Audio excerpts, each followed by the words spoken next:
Quindi noi chiediamo, fateci usare i tamponi rapidi, fateci fare il tampone in classe, non incolonnare sti ragazzi portati ognuno con una macchina, ognuno con i genitori, mandiamo noi in classe.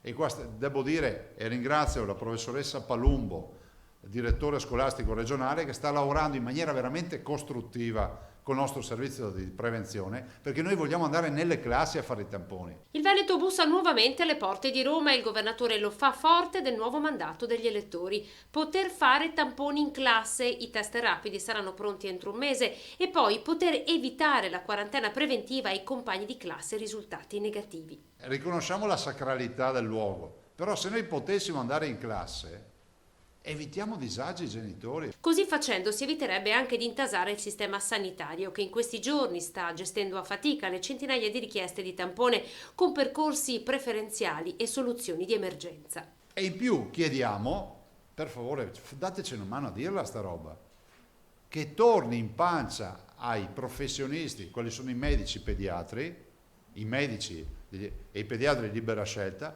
la facoltà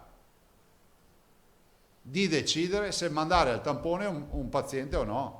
Oggi l'Istituto Superiore di Sanità indica di fare il tampone alla comparsa dei primi sintomi, che poi sono i più svariati. A 15 giorni dall'inizio del nuovo anno scolastico sono stati riscontrati 85 casi di positività in 90 scuole del Veneto, 85 su 707.824 studenti, ovvero lo 0,02%. Snellire e velocizzare le procedure, questo è l'obiettivo, creare percorsi più virtuosi, ma serve un protocollo sanitario a livello nazionale che lo preveda. Abbiamo chiesto per iscritto che sia modificato questo dato. E tutti ci dicono sì, però ancora non abbiamo visto nessuna modifica.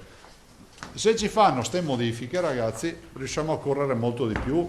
Anche perché i numeri sono confortanti, con il rapporto tra ricoverati e terapie intensive sceso al 6% e la degenza media che è passata da 14 giorni a 6. Su 3.621 positivi, 40 persone hanno sintomi.